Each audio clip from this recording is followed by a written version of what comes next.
January ngayong taon ay hinirang si Coach Tim Cone bilang bagong head coach ng Gilas Pilipinas at simula noon ay nabawas-bawasan o maaring nawala na ang mga negatibong opinyon para sa ating national team.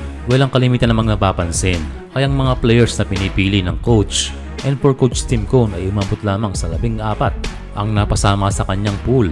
Walang bawat coach na may kanya-kanyang purpose, and tila ang diskarte ni Coach Tim ay maagang naramdaman ang epekto para sa ating national team.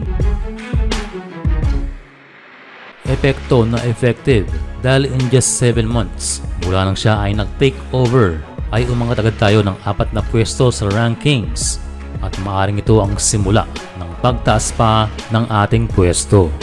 Well, dapat nating malaman na importante rin naman ang FIBA rankings dahil isa ito sa pag-gain ng ating respect sa international basketball. Pero sa kabilang banda ako ay naniniwala na ito ay 90% na basehan kung gaano kalakas ang isang koponan. Let us consider na may malalakas pa rin team na nasa ilalim na naapektuhan ng di pag-qualify at pagsali sa mga tournaments at nagdulot ng pagdaos-dos ng kanilang rankings katulad ng South Korea. Sila ngayon ay nasa 53rd place pero kanilang tinalo ang number 21 na Japan noong Olympics tune-up, at marami ring European at African teams na mas mataas pa ang ating ranggo. Sa aking opinion ay mas magandang i-consider ang power rankings dahil yun ay nakabase sa current performance ng isang national team at kasama rin ang mga roster. Noong February ay mabot na sa 3rd place ang Pilipinas, and sigurado maglalabas ang FIBA ng panibago before magsimula ang November window. Pero overall ang factor talaga rito ay ang mga panalo at margin na magdadagdag puntos, and ang result is ranking is going up.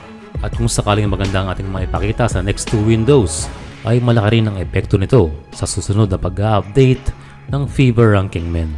Sa next 2 windows na gaganapin sa November at February ay makakaharap natin ng 2 beses ang New Zealand at tig-1 beses sa Hong Kong at Chinese Taipei. And para sa ating Gilas Pilipinas ay malaking bagay ang pag-angat sa ranking ng 4 na pwesto sa loob ng maiksing panahon. Malaking bagay ang ating panalo sa Latvia at winning margin. Kaya itong number 6 in the world ay bumaba sa ika-9 at nang dahil na rin sa kanilang mga talo. Sa ngayon na magiging komplikado na lamang sa Gilas ay ang availability at health ng mga players. Wala na sigurong tatalo pa para sa isang team na kayang mag-provide ng pinakamalakas na roster. Ito ay magandang mangyari muli sa ating pambansang koponan dahil after World Cup ay may mga hindi pa nakakabalik katulad ni AJ Edu. Overall ay nasa tamang landas ang ating Gilas Pilipinas. Kailangan lamang magpatuloy o continuity ng programa. Tatakbo within 4 years, and as of now ay wala pang 1 taon. Buhat ng mupo si Coach Tim Cone.